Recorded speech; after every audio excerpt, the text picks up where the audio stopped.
আমরা আলহামদুলিল্লাহ এমন শ্রোতা আছে যে শ্রোতা দেখতে দেখতে চিনি এখন।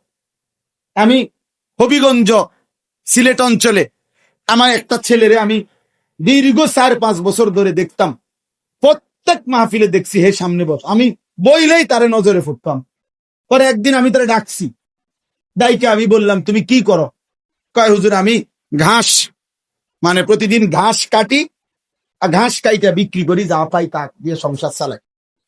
তাই বললাম তুমি যে সব মাহফিলে আসো, আমি দেখলাম তোমারে। কয় হুজুরে যখনই আপনার কোনো পোস্টার দেখি, কয় আমি তখন এই ঘাস কাটার টাকা থেকে একটু একটু টাকা জমাই, কয়টা টাকা জমাইয়া গাড়ি ভাড়া মিলাইয়া রাখি, আপনার ওয়াজ শুনতে যাবো। তাই বললাম যে মাশাআল্লাহ। তো আমি বললাম যে তো আর কিছু কইবানি? কয়দিন আমার জীবনের একটা স্বপ্ন আছে, বানিয়াচং হবিগঞ্জ তার বাড়ি। আমি বললাম কি স্বপ্ন কও? আমি 10 টাকা 50 টাকা করে জমাইতেছি, আল্লাহ যদি আমারে কোনোদিন তৌফিক দেয় আমি আমনেরে আমগা এলাকায় দাওয়াত দিয়ে নিমু, ওয়াজ করো। পরে আমি বললাম ওহন দাঁড়াও, অন ডেট, এখন নাও ডেট, আজকে তোমারে ডেট দিলাম, হাদিয়া দিতে হবে না, আমি দিমু তোমার, এটা তোমার মাহফিলের সান্দা আমি দেবো, ও আজ টেহা লাগবে না, তুমি যাও, তুমি আয়োজন করো যেখানে কও, তুমি তোমার ঘরে হোক উডানে হোক, আমি ওখানে ওয়াজ করুন। আমি বলছি আমি যাবো, ডেট দিলাম, যাও। আশ্চর্য বানিয়াচং, আমি গত বছর এই ছেলেটা তার দাওয়াতে আমি গেছি, মাহফিলে গিয়া দেখলাম বানিয়াচং বাংলাদেশের সবচেয়ে বড় গ্রাম, জানেন? বাংলাদেশের সবচেয়ে বড় গ্রামের নাম হলো এই বানিয়াচং হবিগঞ্জ, এক গ্রাম এক উপজেলা। হ্যাঁ হ্যাঁ, এটা গ্রাম একটাই, একটা উপজেলা, বুঝছেন নি হুজুর? গিয়া দেখছি ওই ওই গ্রামের মানে ওই উপজেলার সবচেয়ে বড় কলেজ হাই স্কুল মাঠ, যেটা বিশাল মাঠ, এই মাঠে এই ছেলে মাহফিল মানে আয়োজন করছে। আমি গিয়া দেখি একেবারে যদি কম হয় মানুষ 15-20 হাজার, স্টেজে যদি একেবারে না হয় হুজুর 300-400 হুজুর হইব। হুজুর খেলাফত মজলিসের যিনি কেন্দ্রীয় আমির, এই যে দেওয়াল ঘড়ি মার্কার যে খেলাফত মজলিস, উনি বসা পাশ, ওনার বাড়িতে বানিয়েছে বড় বড় হুজুর সব। তাই বললাম কিরে কারবারটা কি তারে কার মাহফিল এটা?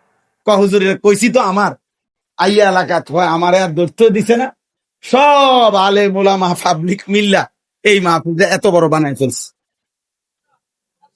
মোবাইল যতজনই হাতে ধরে রাখছেন, হাতে ধরে যারা মোবাইলে ভিডিও বা রেকর্ড করে, তারা আসলে কিছুই বোঝে না। এই আস্তে আস্তে জোরে কথা বলবো, ঠিক এটা জোরে বল, আমি শেষ করতে। এই জন্য মোবাইল হাতে ধরে এগুলো বন্ধ করে ফেলো।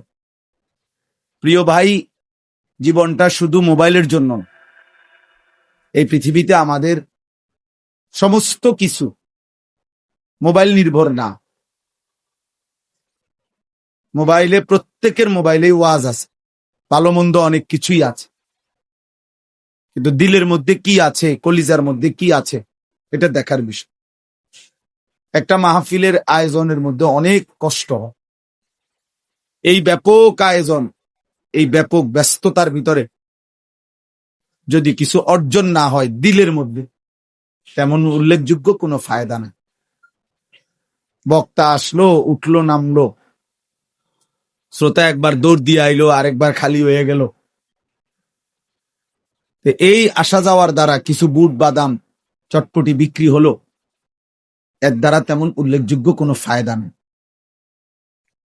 এই জন্য দয়া করে সবার কাছে আমি বললাম, এটা আমার আদেশ, হাতে মোবাইল ধরে যারা আছে সকলে মোবাইল হাতে ধরা এই ভিডিও রেকর্ড এগুলা নামান, হাত ধরা মোবাইল গুলো বন্ধ কর। এরপরে দেখলে আমি দমক দেব, উঠায় দেব, তখন আপনি লজ্জা পাইবেন। আর এমনি চলে গেলে কোনো অসুবিধা নাই, ইনশাআল্লাহ পরে আবার আসবেন, দাওয়াত রইল।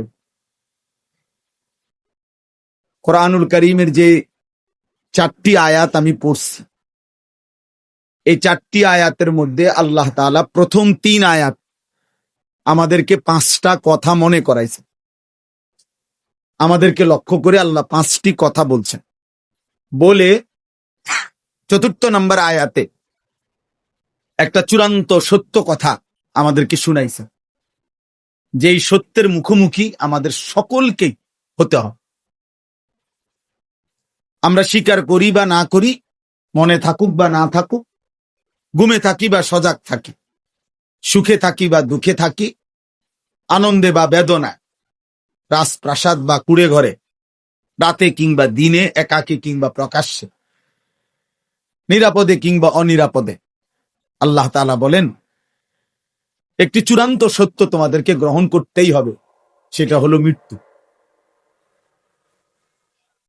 মৃত্যু, মৌত, মৃত্যুর যন্ত্রণা, সাকরাতুল মৌত, ওয়াজাআত সাকরাতুল মৌত বিল হক। আল্লাহ তাআলা বলেন সত্য সত্য একদিন মৃত্যুর যন্ত্রণা চলে আসবে। সুখে থাকো আর দুঃখে থাকো, আনন্দে থাকো আর দুঃখে থাকো। তো এই চিরন্তন এই সত্যটি গ্রহণ করতে হবে। এর আগে আল্লাহ তাআলা 3 আয়াতে 5টা কথা বলছে।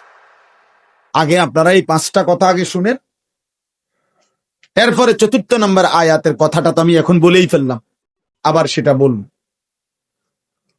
আল্লাহ তাআলা আমাদেরকে 5টা কথা মনে করাইছেন। 1 নম্বর, ওয়ালাকাদ খালাকনাল ইনসান।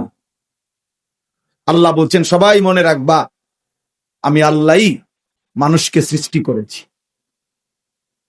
মানে আল্লাহ যেন আমাকে বলতেছেন, আনিস এ কথা তুমি কখনোই ভুলো না, আমি কিন্তু তোমাকে বানিয়েছি।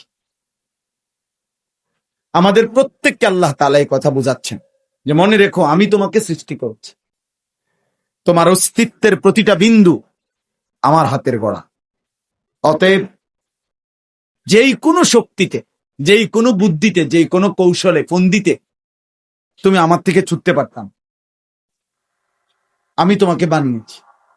তোমার অস্থি মজ্জা ভেতর বাহির, তোমার শরীরের প্রত্যেকটা অঙ্গ প্রত্যঙ্গ আমি জানি, আমি বানাইছি।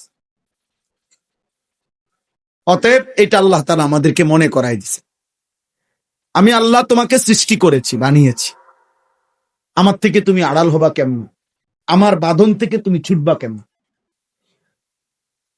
আমার হাত থেকে তুমি ছুটতে পারবা না। এই হলো 1 নম্বর কথা। 2 নম্বর কথা, ওয়া না'লামু মা তুওয়াসবিসু বিহি নাফসু। আল্লাহ তাআলা বলে, বান্দা প্রত্যেকের অন্তরের গভীরে, হৃদয়ের অভ্যন্তরে গুনাহের যেই চাহিদা তৈরি হয়, ওয়াসওয়াসা, ওয়াসওয়াসা বলা হয় গুনার চাহিদা। শয়তান যেটা ওয়াসওয়াসা দেয়, শয়তানের এই কাজটাকে এই জন্য বলে ওয়াসওয়াসা, মানে হলো গুনাহের কুমন্ত্র। এই জন্য ওয়াসওয়াসা মানেই হলো গুনার চাহিদা, যেটা শয়তান তৈরি করে।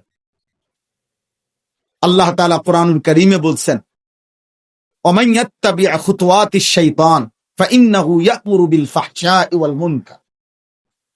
যে শয়তানের পথ অনুসরণ করবে, তো মনে রাখবে শয়তান 24 ঘন্টা তাকে অশ্লীলতা, বেহায়াপন। অশ্লীলতা কাকে বলে? নারীকে কেন্দ্র করে যত গুণ, সহজ কথা, আয-যিনা ওয়া মা আশবাহু। নারীকে কেন্দ্র করে যত গুনাহ হয় সবটাই অশ্লীলতা, বেহায়াপনা, অসভ্যতা, ফাহশা, ফাহিশা, ফাওয়াহিশ, এই একই শব্দ। আল্লাহ তাআলা বলেন শয়তানের প্রথম চাহিদা, শয়তানের প্রথম কুমন্ত্রণা, শয়তানের প্রথম ওয়াসওয়াসা নারীকে কেন্দ্র করে গুণ। এই জন্য শয়তান 90 বছরের বুড়া মানুষকেও বলে, বয়স নাই তো কি হইছে, টেলিভিশন দেখো, নারী দেখো, ছবি দেখো।